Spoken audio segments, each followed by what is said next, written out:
Welcome everybody. Thank you for joining me on this video. As always, if you like the content on this video, if it inspires you, encourages you, and helps you achieve more in your real estate business, like the video, hit the subscribe button so you don't miss any future videos. We have a lot of amazing interviews coming up.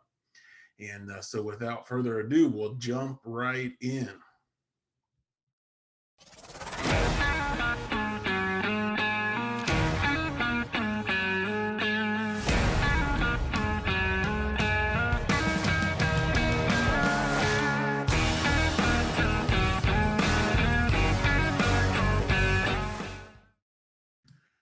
All right, so today we are talking about the Global Leadership Summit, which was a leadership conference I went to recently. And I just wanted to share some insights, quotes, things that speakers shared at that conference so that if you weren't able to attend, you still get to benefit from the experience and all the information shared. So I have been going to the Leadership Summit for 9 years now, 8 or 9 years. And every year I don't know what I will receive, right? It's 2 days of speakers back to back all day. The speakers range from business leaders in a corporate setting, and you may have high level executives from Fortune 500 companies to entrepreneurs that are running their own business to um, scientists who have a book published on what they're studying and have done TED Talks to pastors of, very successful churches.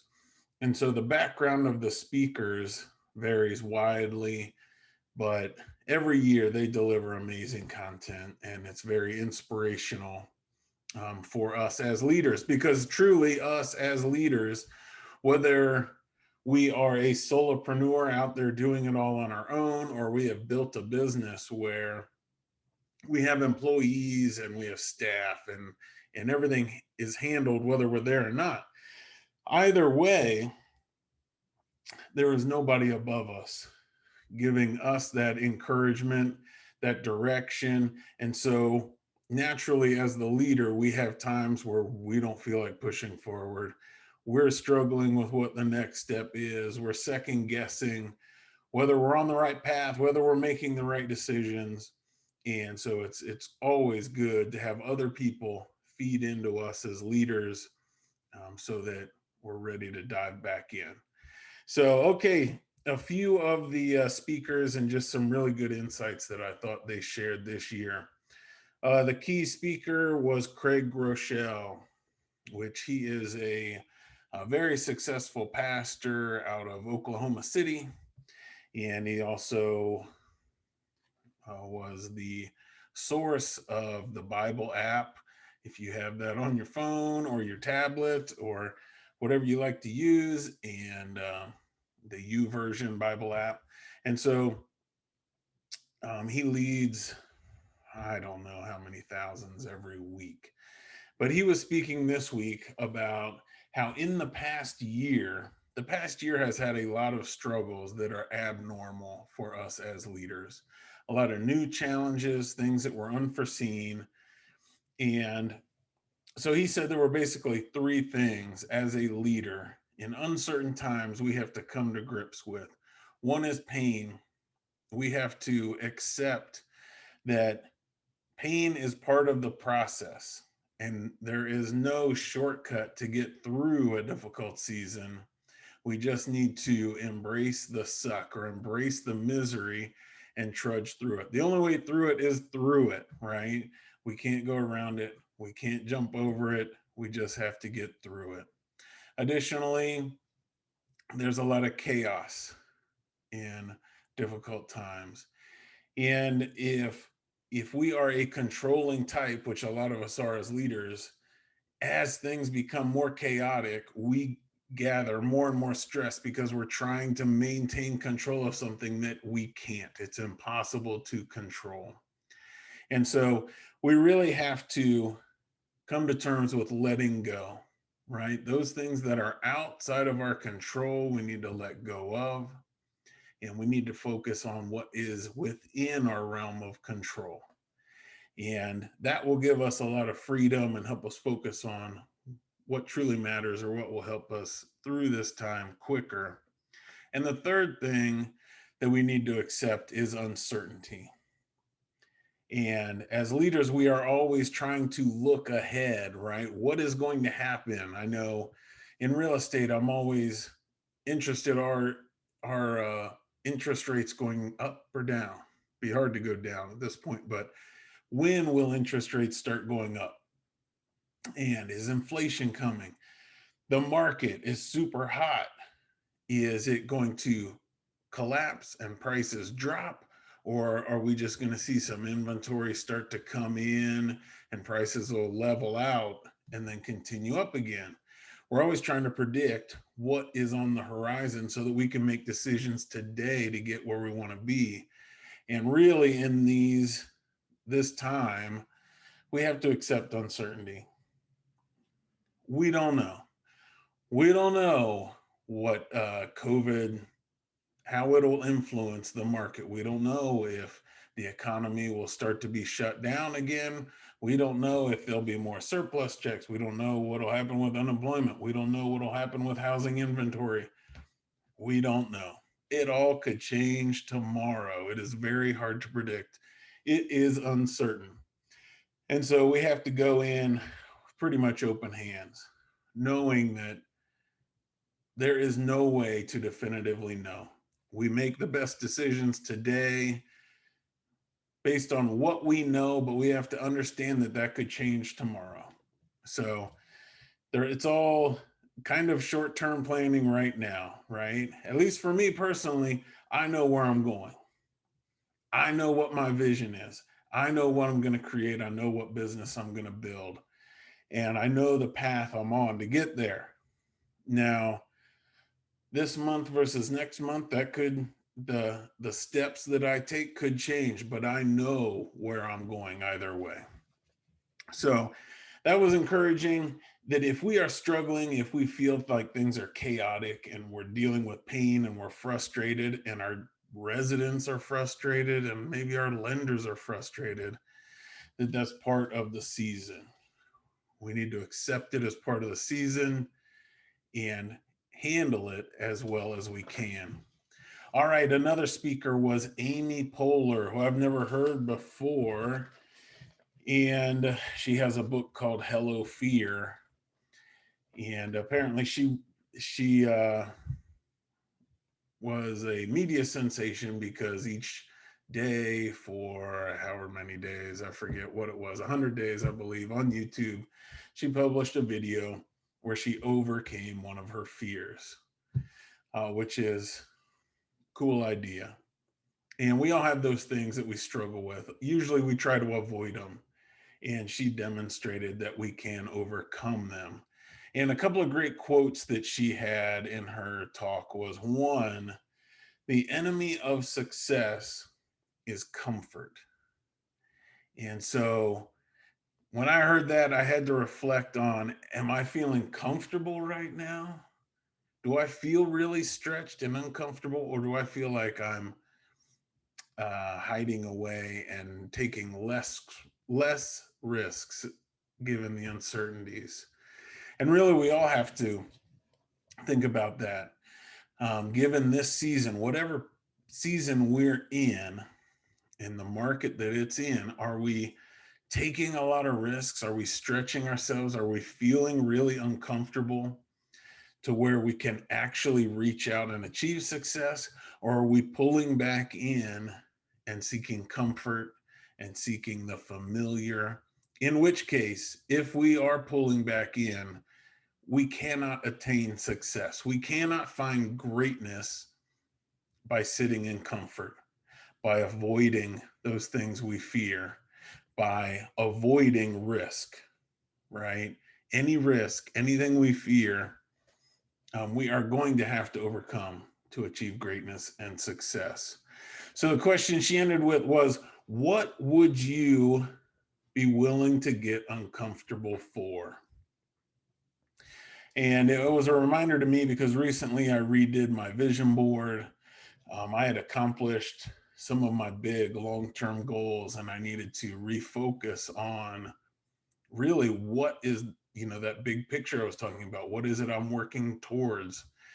And the vision board is a great way to do that, to have visual images of what that end goal is. And that will change as we accomplish those, right? But it's a long term vision for what we're working towards. And I would encourage you, if you don't know, and I'm not talking about the next deal or the amount of income you want to have per month in the next year. I'm not talking about short term financial things. I'm talking about big picture, long term. What is it you are willing to make a sacrifice for? What is it that when you accomplish it, you will know you have succeeded, that you have really done something? What is it that when things get really difficult and really uncomfortable, you are willing to push through? You're willing to continue because it is worth it. It is worth the prize at the end. So awesome insights from her. If you haven't done a vision board or haven't done one recently, I really encourage you to do that. All right. Another speaker was Jerry Lorenzo, and there was just he had some interesting insights. He's an artist, fashion designer, and that is outside of my realm. I am not in the art field. And I don't express myself the same way an artist does, and that's okay. But a great quote he had was, "The quickest way to leave your history is to run to your destiny." So if you are the kind of person who really struggles with your past, whatever that is, maybe that's your, and I think we all do, really. Just some of us, we'd struggle with different things. But whatever it is that we're struggling with in our past, it could be part of our identity that we haven't given up. It could be some failure in the past. It could be a relationship that didn't go well in the past, and we haven't let go. Whatever it is, if it is not part of what you want in your future, if it is not an important part of that vision for what you are building and where you are going, the easiest way, the quickest way to get rid of it is to run towards your destiny, is to run towards that goal and that vision that you have for your life. Run towards what you were destined to do, destined to be. So don't look back, look forward, and get moving to what you want. All right, just a couple more here. One was a pastor named Rich Wilkerson Jr., and man, he had some really awesome ideas on dealing with difficult periods, dealing with times of struggle. And, I am ultra optimistic, right? If somebody says, "Oh, you're having a tough period," generally I'm going to say, "No, business is great. Things are good. Maybe we had a couple tough weeks with staffing issues, but man, we're moving forward. I know where we're going. We're going to accomplish great things," right? Things are always getting better. But man, when I look back at some CDC issues and the number of tenants where it has turned into an argument because they believe they don't have to pay rent. Now, the vast majority have paid rent, but it is much more work and there's much more confrontation in this season. So, when I really look at it, there are difficulties. And it is not an easy season that we've been going through. But a couple of key points from Rich. His opening quote was, "Legacy is not just made, but forged in the grit and the grind." That what we want to accomplish great things. We want to build big businesses. We want to have a legacy that outlives us, an impact in the world, a financial legacy that goes to the generations that follow us. to our children and our grandchildren. And that is not something that we just create. That's not like a side gig in the evenings and the weekends and everything's hunky dory and that comes to be. That the only way to do that, to build something great, is going through being hardened by the grit and the grind, being hardened by those difficulties. And so it is not necessarily what we are making as we go through those difficulties. It may be more important about who we are being made into by going through the difficulties. Because once we become hardened and strengthened through the difficulties, we are able to overcome so much more down the road. And he had a couple key things related to that grind and getting through those difficult periods. One was renaming it, right? If you are really struggling, you can rename what it is. You can reframe it, right? There's similar things that if I am always talking about a negative thing, I am struggling with tenant conflict, let's say, as an example. Well, if I reframe that to, I am learning new methods of conflict resolution. Hey, that's a positive thing. I want to learn more and more about conflict resolution. I want to get better at it. I want to document it so that my staff can do it as well. I want to be able to systematize it so as we hire more people in the future, my staff can train them instead of myself, right? Those are good things. We need to rename it, reframe it so that the things we are going through, our difficulties, our difficult periods, are positive things. Because we're going through them, they are making us better and making us able to accomplish more in the future. Additionally, we need to remain in the grind. That there are periods, all of us, when times get really difficult, and especially when they have been difficult for a while, where you think, I'm out. I've had my limit, had my fill, I'm done. And I see this over and over with investors when they start real estate investing. It's new, it's exciting, and they don't even really see a lot of the obstacles, right? Because of the excitement. And as they get into it, they're growing a business, they're buying properties, and then suddenly there's like a tipping point where the headaches, the conflicts, the struggles suddenly outweigh all the positives they've been seeing. And all they see is more properties or more tenants. More tenants is more problems. More problems is more headaches and less sleep and less quality of life, right? And so we need to understand that people have been through it before. We can get through it. And wherever we duck out, wherever we quit, that is as high as we will go. That is the limit. Unless we can remain in that hard time, remain in that difficulty, get through it, then we will be made better and able to accomplish much more. All right, and the final one, this was a great guy. He's got a good book. His name's Richard Montanez, and he is an executive with, I believe it was Frito-Lay. So he went from a janitor, the lowest level in the corporation, to a high-level executive.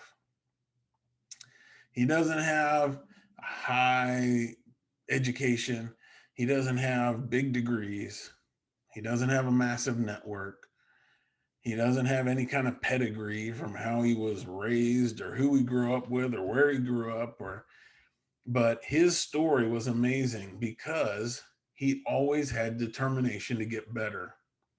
And as he was a janitor, there was one time early on in his career when the CEO changed of the corporation.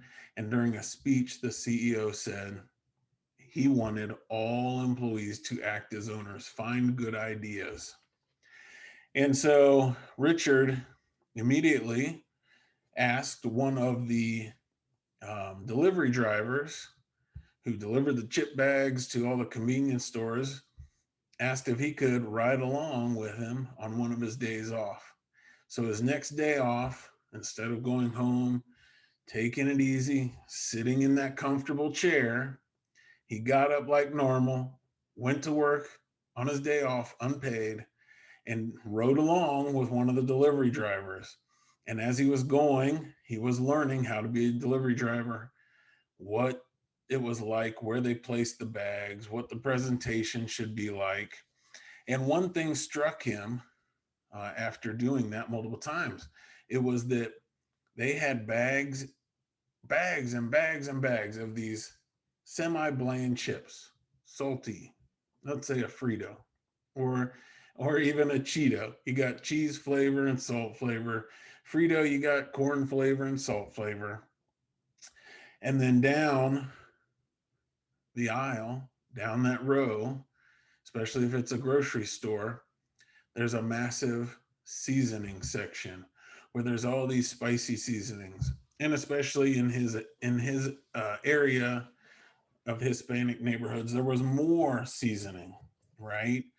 Um, and so he had an idea for a really seasoned, spicy Cheeto. And nobody believed in his idea. He toyed with different seasonings at home with his wife. Finally, they got the seasoning that they thought was the one. He got a big old garbage bag full of plain Cheetos with no flavoring, took it home. They mixed them in the new seasonings. They took some old Cheeto bags, filled them with the new Cheetos, and ironed the tops shut.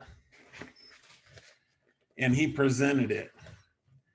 And people tried to ridicule him. People tried to kind of mock him out of that position and out of that presentation because he wasn't supposed to be there. And in the end, he was a very big hit with the Flaming Hot Cheetos. He has had multiple successes beyond that, and the uh, the brands that he has been behind sell billions of dollars each year. And his was a very encouraging story, right? You can achieve anything you set your mind to. One of his great quotes was, with his story of making these seasonings nobody else thought would sell, but now sell billions, was he said, "We were never created to fit in, but we were created to stand out." So if you've ever felt bad, you feel like I need more of my people around, know that we weren't created to fit in with the crowd, right? We are not the norm.